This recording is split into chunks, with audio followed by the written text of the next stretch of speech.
From Lagos, the nation's commercial capital, this is the News at 10. Live from Channels Television. Reporting tonight, Millicent Walker.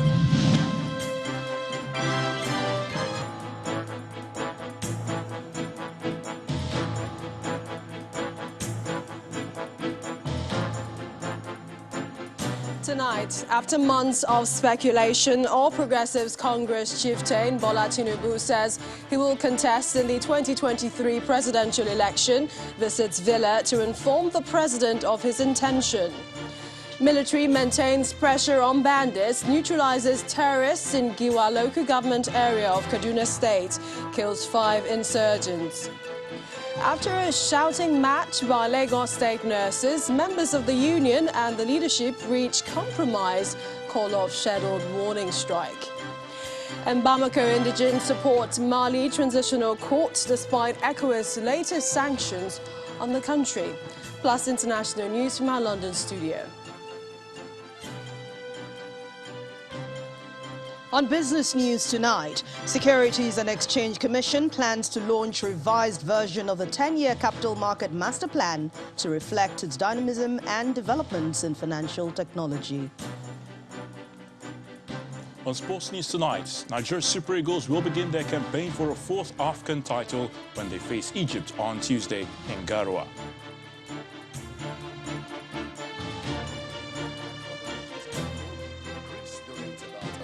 Doses of Johnson & Johnson vaccines for the battle against COVID-19. Nigerian government appreciates gesture.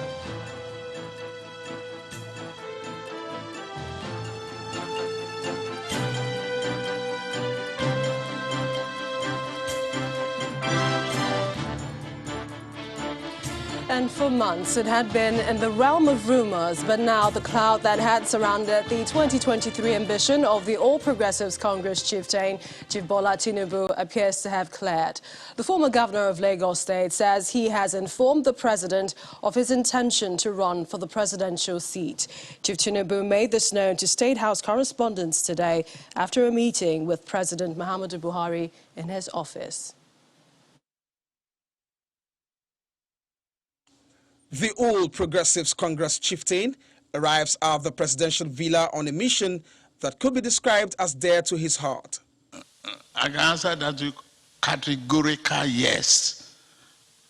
I've informed the president of my intention, but I've not informed the Nigerians yet. I'm still consulting, and I have no problem consulting, and I've not set a parameter of limitation to the extent of how many people will I consult. You will soon hear, all you want to hear is a categorical declaration. You've gotten that truth from me that I've informed the Mr. President of my ambition. And you don't expect more answers than that. He's a Democrat. He didn't ask me to stop. He didn't ask me not to attempt and pursue my ambition. It's a lifelong ambition.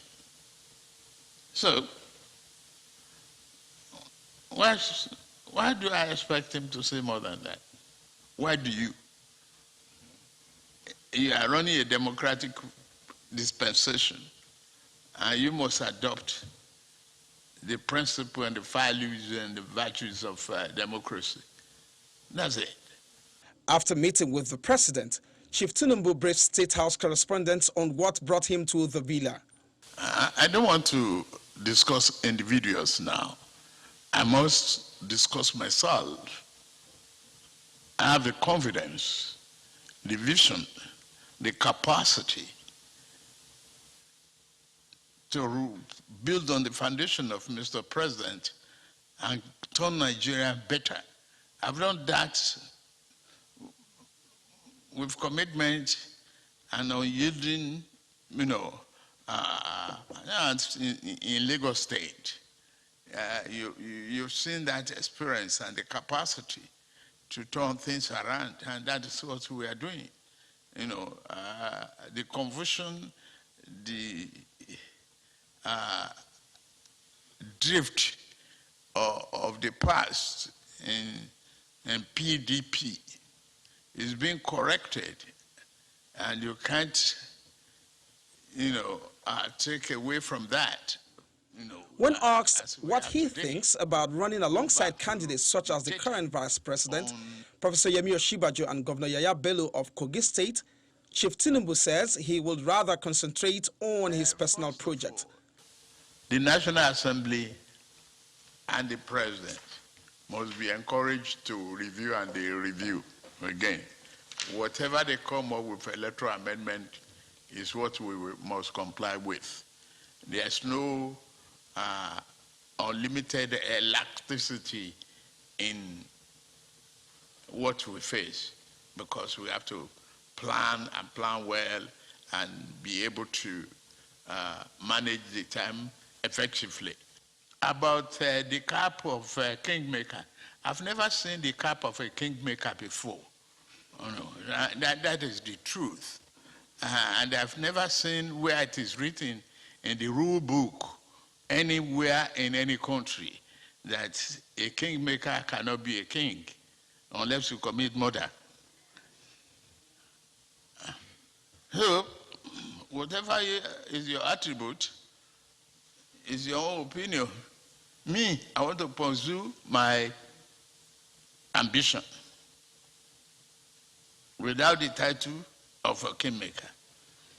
Convention, we are going to have our convention. It is certain that we are going to have it.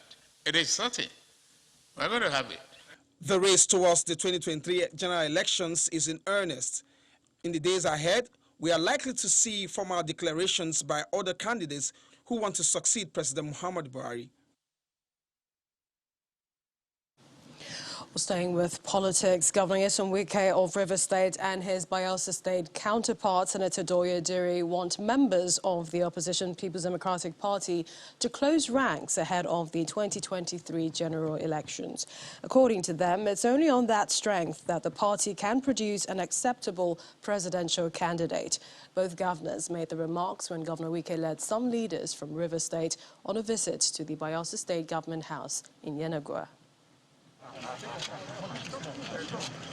It's a heartwarming moment as Governor Nyesom Wike of Rivers State leads a delegation of state leaders on a visit to his brother, Governor Doye Diri of Bayelsa State, at the Government House in Yenagoa.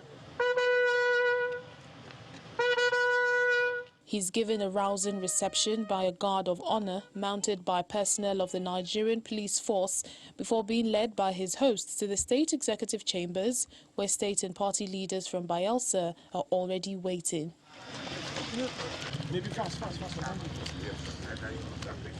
According to him, the purpose of this visit is to seek a common front with Governor Diri, who was the deputy chairman of the PDP Convention Committee, to engender peace in the party ahead of the presidential primary election. Without no party, nobody can be a presidential candidate. There must be a party. So the need for everybody to work together, make the party to be united. Before we talk about who will be presidential candidate, because without party, there cannot be presidential candidate. The Bayelsa State Governor, who hails Wike's forthrightness in politics, agrees that the PDP cannot miss the chance of retaking power in 2023.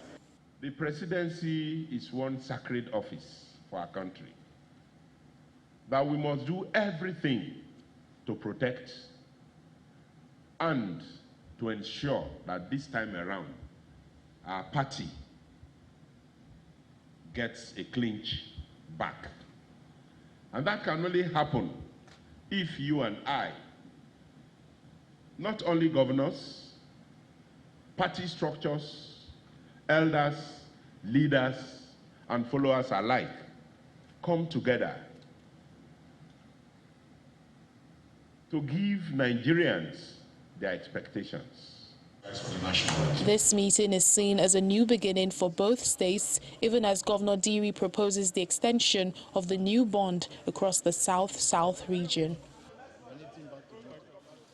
Meanwhile, the Deputy Minority Leader of the Senate, Senator Emmanuel Boacha, is asking the federal government to check the influx of persons from the Sahel region into the country to avoid unwarranted death of Nigerians. According to him, killings in Nigeria has sadly become a new normal. He also reveals that the Senate is investigating the rationale behind Manga community attack in Taraba State that claimed lives of border community residents and will come out with its position soon. We have a bad situation in our hands, and the most troubling is the one that is from the northwest region of this country, where banditry has also become a new normal, like I said, and this is exacerbated by the influx of the neighboring Chadians, Nigerians, and Libyans from the Sahel region. The situation is not helped by some historical antecedent we share with these people, who sometimes flow in with the connivance of our fellow Nigerians in the border areas of this place. There is no doubt that our border is porous. The problem of insecurity we have in the country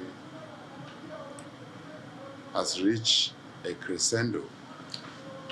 It has reached a melting point, such that people look at this as the new normal, as if every day you wake up with the news of how many people were killed and where. Where did it happen today?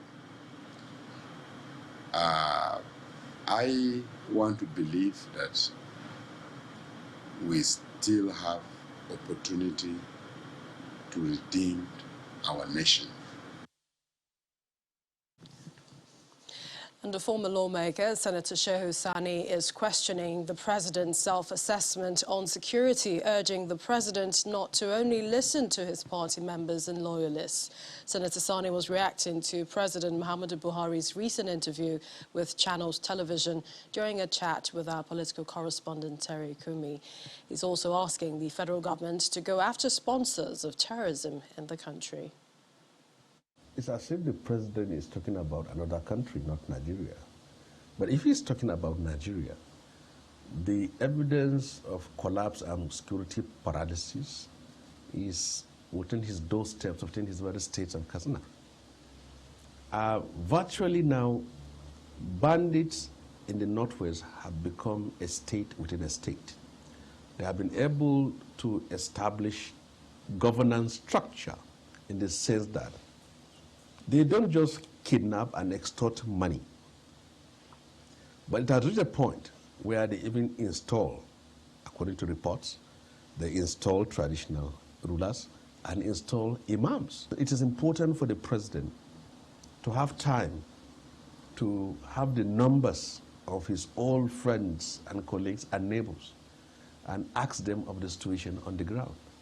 Because if you depend on your party, your loyalists, and the structures around you to tell you everything about your country or the people you are governing, you are most likely not to get the truth. They may only tell you what you like. If you pick up one or collection of bandits, you will see them with tattered clothes, underfed, looking rough, and virtually no evidence of any material wealth with them.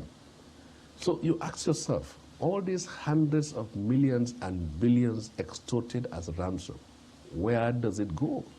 There must be forces behind them that provided them these arms and that also collect the proceeds of this criminals' murderous activity. So as long as we don't go after the financiers of these terrorists and these bandits, we're simply scratching the surface and we are not going to achieve our goals. For the full interview, watch Political Paradigm on Tuesday, tomorrow, 9 a.m, only on Channels Television.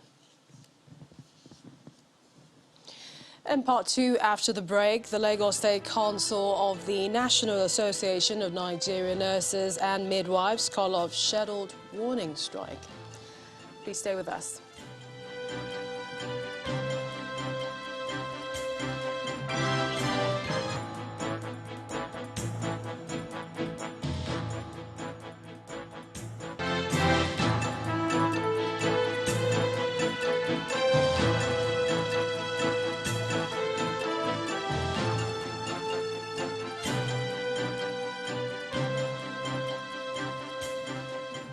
Welcome back. If you just joined us, you're watching the news at 10 live on Channels Television Lagos. A reminder of our top stories. APC chieftain Bola Tinubu visits the president, informs him of his intention to contest in the 2023 presidential election. Military maintains pressure on bandits, neutralizes terrorists in Giwa local government area of Kaduna State, kills 5 insurgents. Lagos State nurses, members of the union and the leadership reach compromise, call of scheduled warning strike. And Bamako indigents support Mali Transitional Court despite ECOWAS' latest sanctions on the country.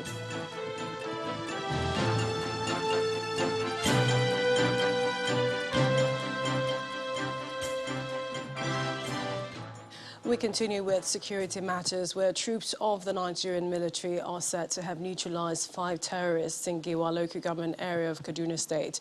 According to the Kaduna State government, the terrorists were killed after the troops fought their attack on Kawanan Bataro community.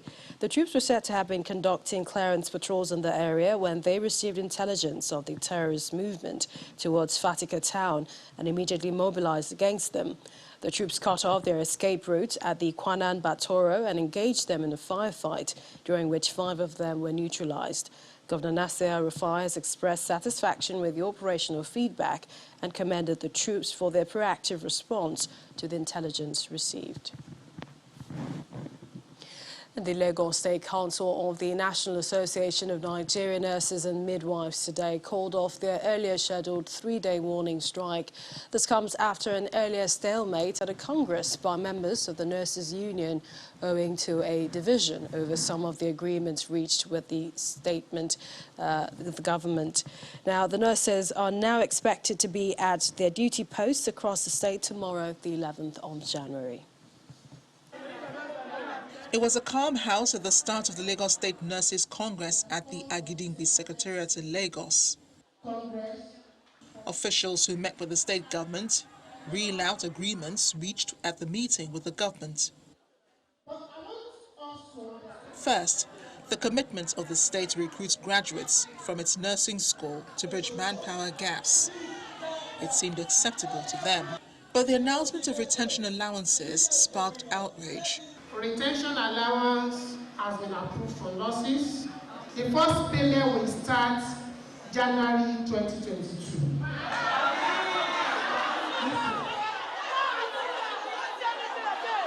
Following the outburst, nurses upstaged the officials and it became a rowdy house.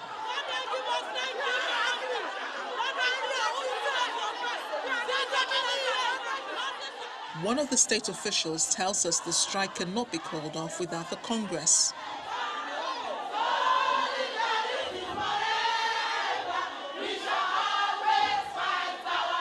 They are already bottled up, and you can see the aggression here.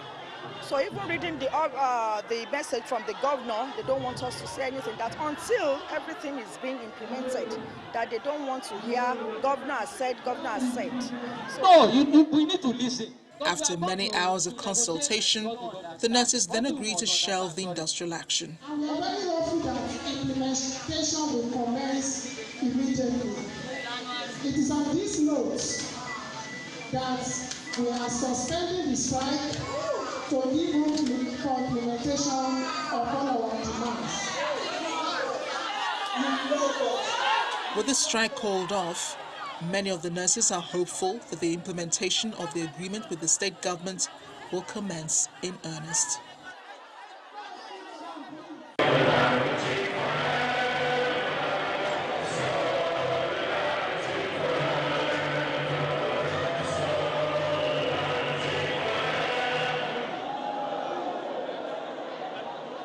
Meanwhile, over in Abuja, members of the Parliamentary Staff Association of Nigeria, PASAN, held a protest at the National Assembly over unpaid allowances.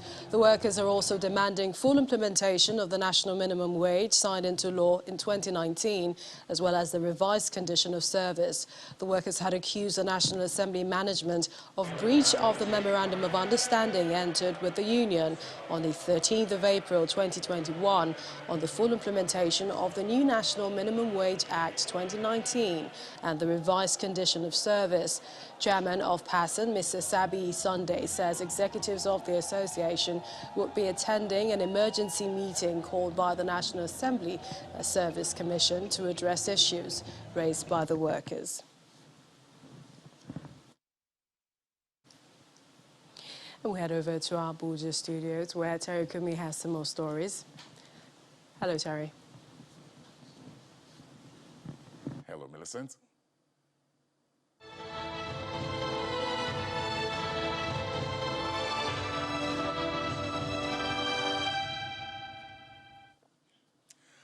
There has been a boost in the fight against COVID-19 in Nigeria with the donation of about 1 million doses of the Johnson & Johnson COVID-19 vaccine to Nigeria by Greece.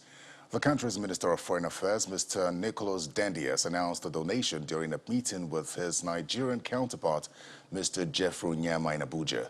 During the meeting, Nigeria and Greece also signed bilateral agreements on migration and other areas of partnership. Our correspondent, Emperor Simon, reports. This is the first time a minister from Greece will be visiting Nigeria, and it's aimed at strengthening the bilateral ties between the two countries. Nigeria's Minister of Foreign Affairs, Mr. Jeffrey Onyema, receives the delegation led by his counterpart from Greece, Mr. Nikolaos Dendias, who is the first to set the record. I'm happy that I'm symbolically bringing with me a present to the Nigerian society and to the Nigerian people. And this is almost 1 million vaccines. All the world is... Thank you. So all the world is suffering for COVID-19, all of us. But there is one huge achievement through this suffering that we clearly understand, all of us, that we're a world community. A bilateral agreement is also signed by the two ministers, cutting across multi-sectoral issues, including migration and security, as explained by the Minister of Foreign Affairs, Mr. Onyema. The Greek government has also declared its support for Nigeria in our challenges with insurgency and terrorism, acknowledging terrorism as a global challenge, and appreciating that whatever terrorism we face here is also a challenge that will be faced all over the world, and committed to support us in any way possible in this context. The visit then moves to the office of the Vice President, Professor Yemi Osinbajo, who commends Greece for the donation of the vaccine, as he highlights the efforts by the Nigerian government to contain the spread of COVID-19. The pandemic remains remains a major threat for the entire world, and we have taken very serious steps in ensuring that we are protected and protect our populace as much as possible, and collaborate with the rest of the world in ensuring that we're able to do as much as we can to prevent the spread of the pandemic. The relationship between Nigeria and Greece has spanned over a century, and this new chapter is expected to benefit the two countries in many ways. Emperor Simon, Channels Television News.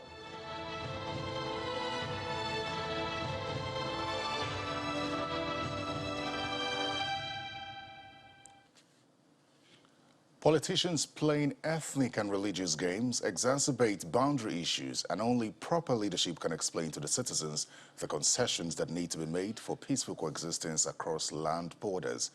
These were the words of the Vice President, Professor Yemi Osinbajo, while delivering the welcome address at a meeting with deputy state governors from across the country at the banquet hall of the State House, Abuja. Our State House correspondent, Kayla Megwa, reports.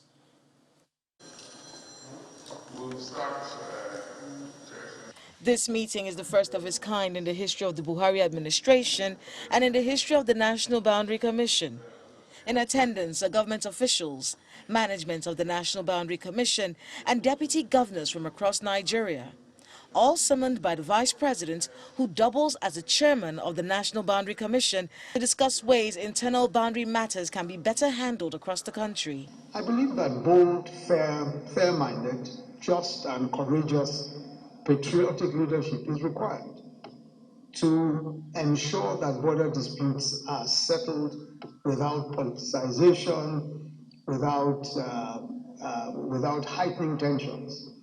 And very often you find that where politicians play ethnic games or religious games, it merely exacerbates otherwise straightforward issues and may very frequently result in violence and death.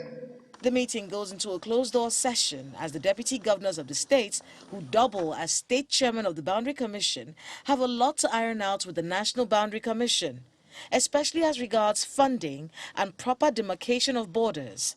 Over the years, environmental degradation and claims of land ownership have fueled inter-boundary killings across Nigeria.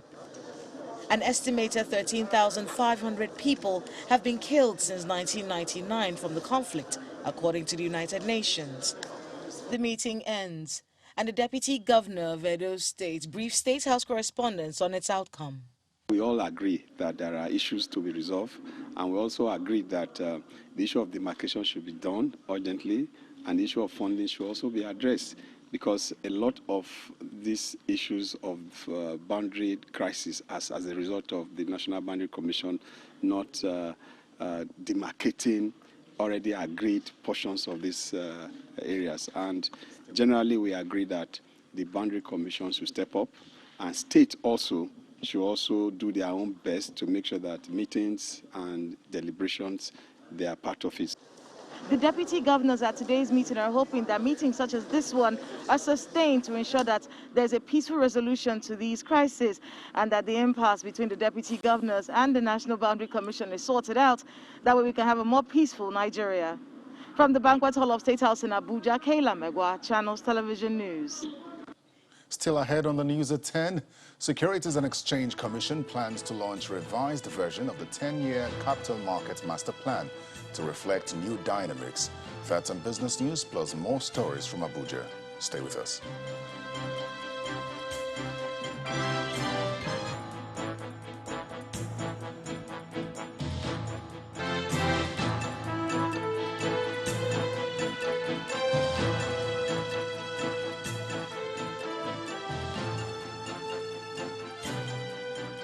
Welcome back to the news at 10. The Economic and Financial Crimes Commission, EFCC, has released a report of recoveries it made in 2021. It includes direct and indirect recoveries for the different tiers of government, corporate organizations, and individuals. A statement by the agency puts the figure of various recovered monies between January and December 2021 at 152 billion naira, $386 million in 2021. Commending the effort of its personnel, the executive chairman of the commission, Mr. Abdurrashid Bawa, assures Nigerians of the agency's resolve to ensure that perpetrators of economic and financial crimes are denied the benefit of the proceeds of crime. To the judiciary, the trial of a former director, Legal Services of the Ministry of Petroleum Resources, Mrs. Grace Tiger, continued today, with the EFCC presenting its fourth prosecution witness. Mrs. Tiger has been tried for alleged fraud in the case involving Process and Industrial Development Limited, PNID, at the Federal Capital Territory High Court, Abuja. At the commencement of hearing, the prosecution presented a 13-count amended charge, which was read to the defendant.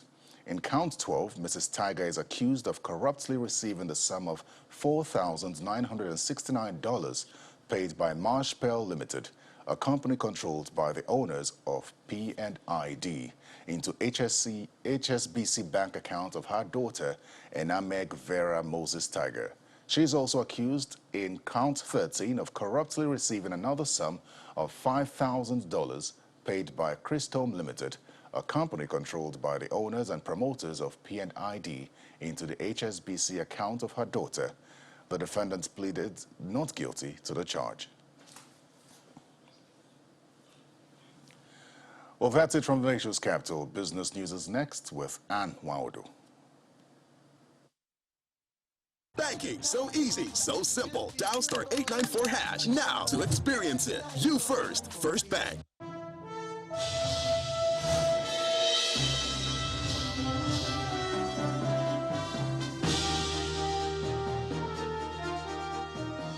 Thank you, Terry. Hello and welcome to Business News. We begin with the Securities and Exchange Commission saying that it is set to launch a revised version of the 10-year Capital Market Master Plan, and this will happen this year. A statement issued by the Commission says the revised version of the policy aims to reflect the dynamism of the capital market and developments in the financial technology sector, among others. The statement also adds that the policy will create incentives that will enable companies such as the Nigerian National Petroleum Company Limited and Dangote Refinery to list on its registered trading platforms.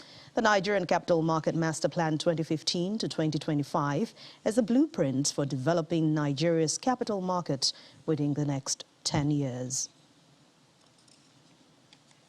The Nigeria Employers Consultative Association has joined the call by the organized private sector, asking the federal government not to go ahead with its plan to introduce excise duty on non-alcoholic drinks. A statement released by the Commission says that the introduction of the tax will be counterproductive as it will lead to further stifling of businesses in the manufacturing sector and result in reduction of purchasing power of the consumers. The association also asked the federal government to continue its support for the manufacturing industry in order to attain full recovery from the impact of the pandemic and further accommodate the teeming unemployed Nigerians, especially the youths. Let's head to the domestic market now, where the market began the second week in January still in the green from last week as it gained from Dangote Cement and 27 other advancers to push up a year-to-date return of 2.76%. Will Ibong has the details.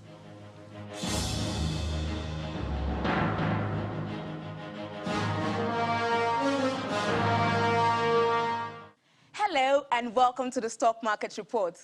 Equities seem to have beaten the winning drum into the second trading week after getting off to a strong start this year.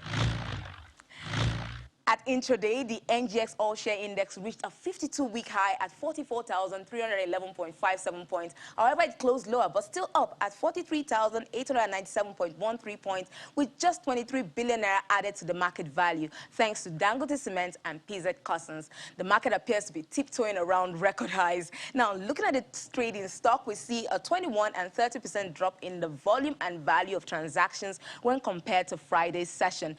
Now we've got the names. Still topping trades, Boer Foods has shown phenomenal growth. Listed last week on the exchange at 40 naira per share, its share price closed today higher at 58 naira 50 kobo. MRS and PZ Cussons were not far behind. Now a quick look at the sectors. The industrial goods and insurance indexes were the promising team. Bellwether, Dangote Cement and Lafarge boosted the industrial goods counter. Dangote Cement share price rose by 4% at the close of the bell. We're on the verge of earnings season kicking off, and investors are primed, ready to tackle the names they're betting on to trade or fade this week. And that's the Stock Market Report. I'm Will Ibong. Back to you.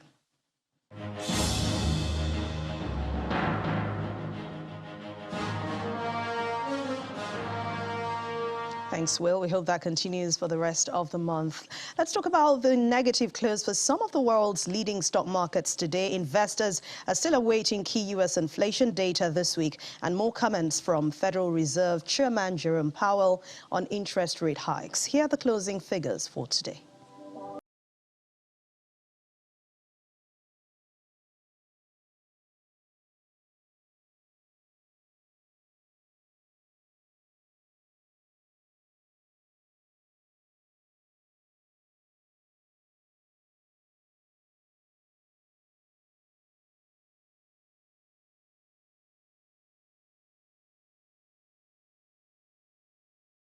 And that's Business News for tonight. Thank you for watching. I'm Ann Nwaodo.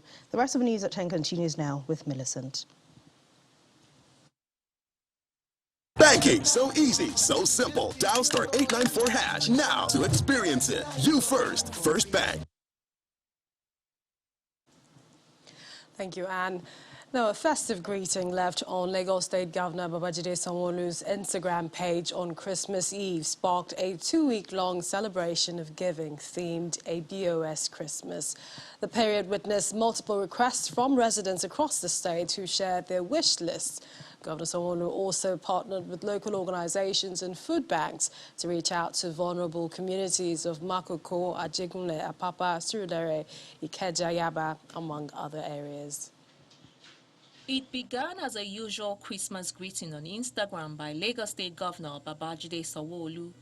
But one request ensured that Yuletide well-wish just did not end as a wallpaper. The OK reply paved the way for a flurry of supplications from hundreds of people.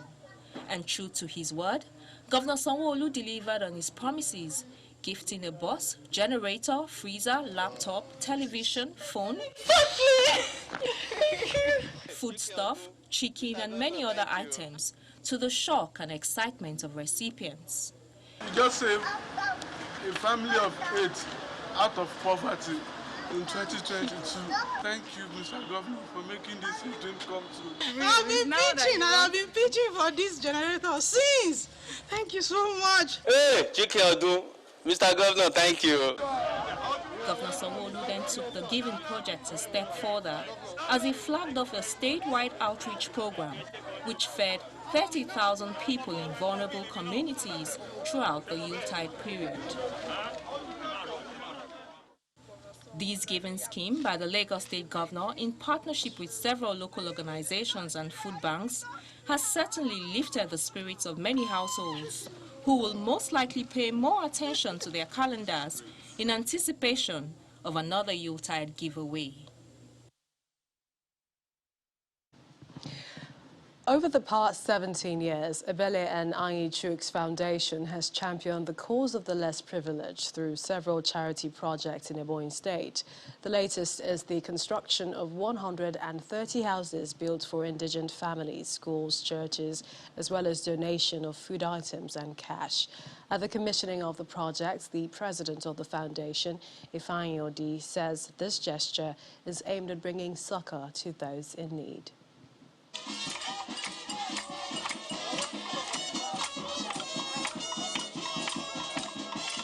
In its usual way of reaching out to people through its humanitarian initiatives, the Ebele and Anyi Chuks Foundation is once again bringing smiles to the faces of the needy in different communities across Ebonyi State.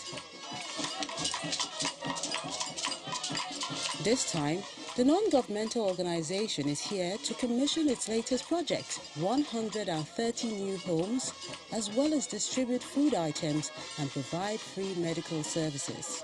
In the name of the Father, the Son, and of the Holy Spirit. For the founder, Dr. Ifeanyi Odi, the gesture has become necessary to assist the less privileged by providing decent homes.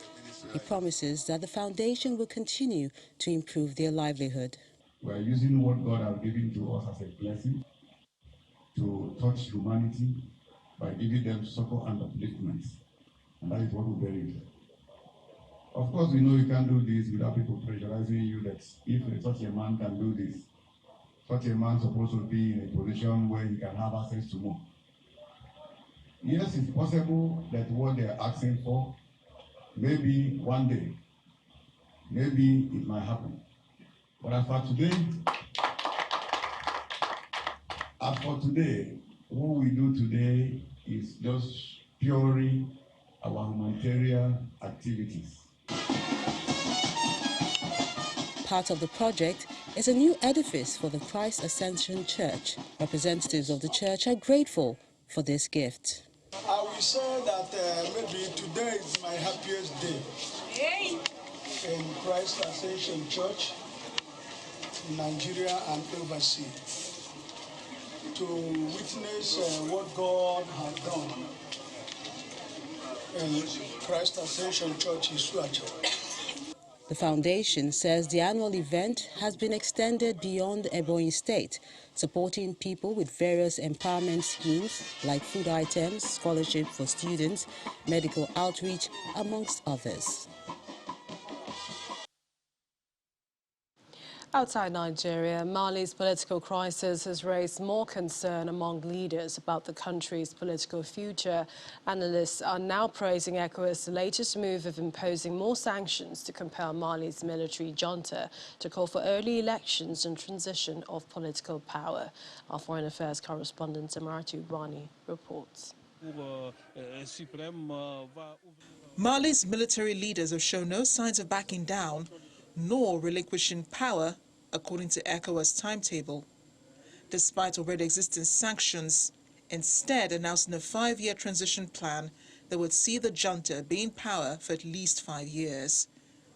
ECOWAS leaders rejected the announcement and imposed further sanctions, including closure of all land and air borders with Mali, recall of ambassadors from Bamako, and freezing of Malian assets in ECOWAS commercial banks. Even Regional Monetary Union WEMWA instructed all financial institutions under its umbrella to suspend Mali with immediate effect, severing the country's access to regional financial markets. Malian authorities said they condemned the sanctions.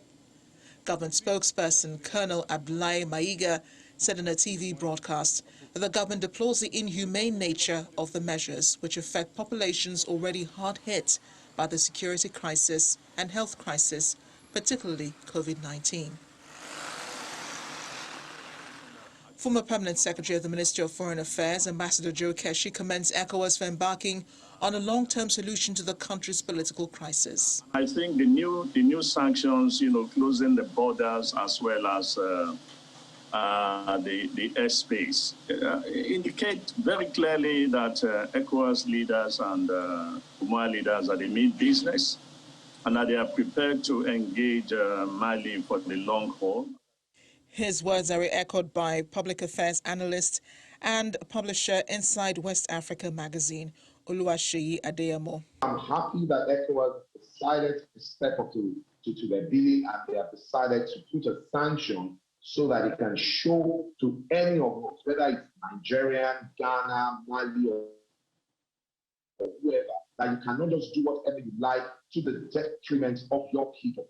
While ECOWAS sanctions may have proven effective in the past, recent coups within the bloc in recent years have defied such results. As it stands, leaders will have to watch and see how long Mali's leaders are able to hold out against the bloc's demands. Amarachi Ubani, Channels Television News. Well, Bamako residents say ECOWAS's latest sanctions on Mali will not hurt and that they are willing to suffer for their independence. Simon Pusey has more in Around the World in 5. Good evening and welcome to the Channel Studios here in London with your international news around the world in 5. The world #1 tennis player Novak Djokovic has returned to the tennis court, his family say, after overturning a visa ban.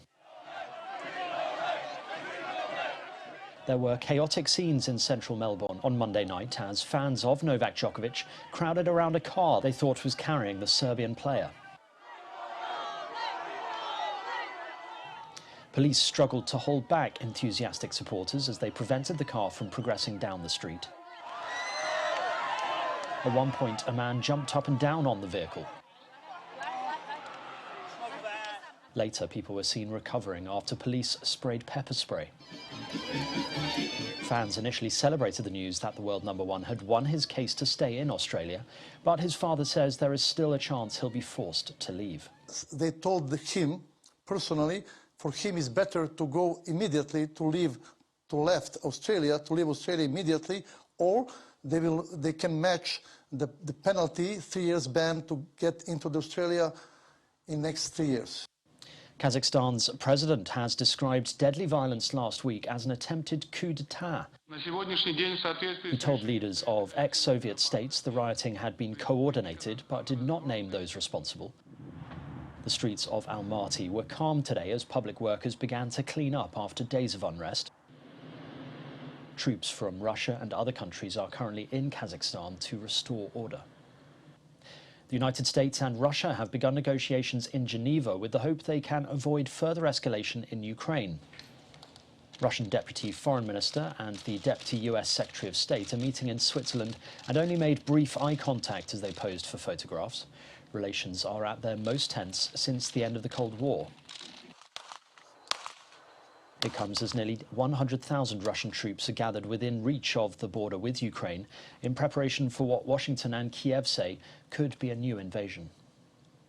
Two former Israeli prime ministers have faced off in court in Tel Aviv as Benjamin Netanyahu and his family began a defamation suit against Ehud Olmert. Mr. Netanyahu, his wife Sarah and their eldest son Yair are suing Mr. Olmert for $269,000 in damages for saying that they were mentally ill. Mr. Olmert made the claim in two Israeli TV interviews last April. He is arguing that it was not libelous because it was true and also that he was clearly expressing an opinion. Doctors say 2 people have died and dozens more injured in Sudan's capital Khartoum in the latest round of demonstrations against October's military coup. Both died from injuries resulting from being hit by tear gas canisters.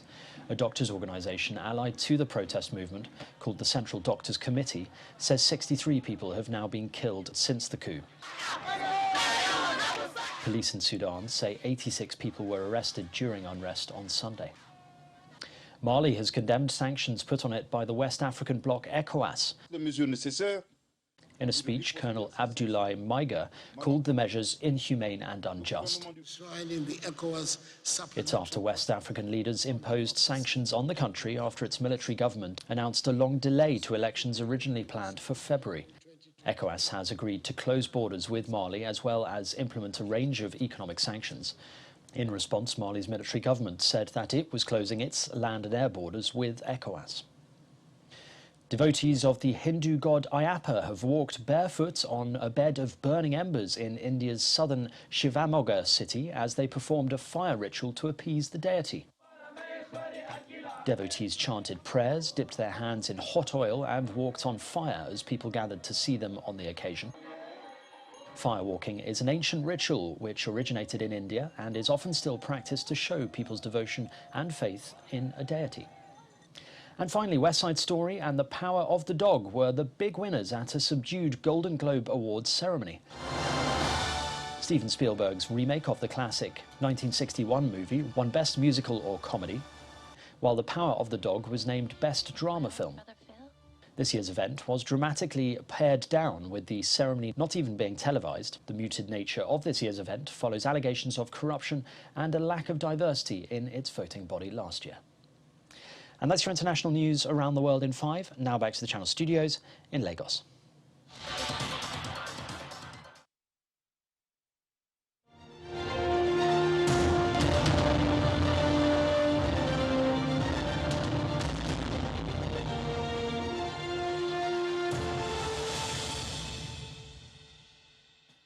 Nigeria will begin her campaign for a 4th title at the African Nations Cup when the Super Eagles face 7-time champions Egypt on Tuesday in Garoua. Well, Nigeria finished 3rd at the last competition held in Egypt in 2019.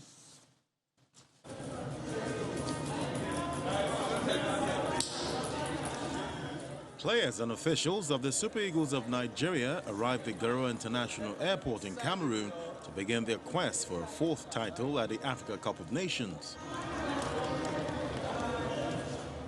The Super Eagles will kickstart their campaign against the continent's most successful side at the AFCON Pharaohs of Egypt on Tuesday at the Rumde Adja Stadium in northern city of Garoua. The 3-time African champions have not had a smooth build-up owing to late arrivals to camp by some invited players and last-minute withdrawals of key players to injuries and health issues. It cause for worry, but I think that by and large they are used to the team. The blending process had been on for a very long time, so it's nothing new. We should have ordinarily have had, if we had one full week together, that would have been better. But all the same, the boys are not new to themselves, so I think that we can cope with whatever challenges we have. These issues have lowered the expectations of Nigerians on the chances of the team to emerge champions at the end of the competition. Egypt is not a pushover.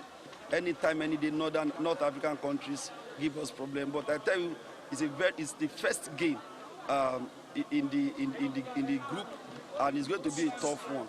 I think it's going to be a draw, I'm looking forward to a score draw, maybe something like 1-1. They've been one of the, the best side in Africa, but, I feel Nigeria, with the quality we've got, they should be able to, upset, the Pharaohs of Egypt in that one. At worst, get a draw. If we can get a win, it's fantastic offer, but at least a draw in the end of that. The expectations for a fourth title after 9 years means interim Eagles boss Arsene Eguavoen will need to weave the magic wand in Cameroon.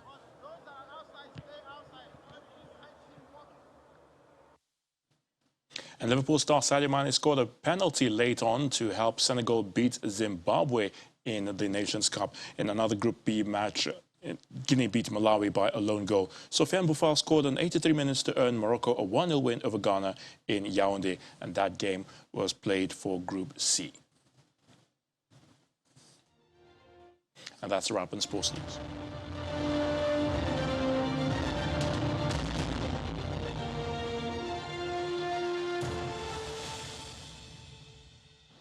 And the main news again. After months of speculation, All Progressives Congress chieftain Bola Tinubu made known his intention to run the 2023 presidential election. He stated this after meeting the president at the villa to inform him of his ambition.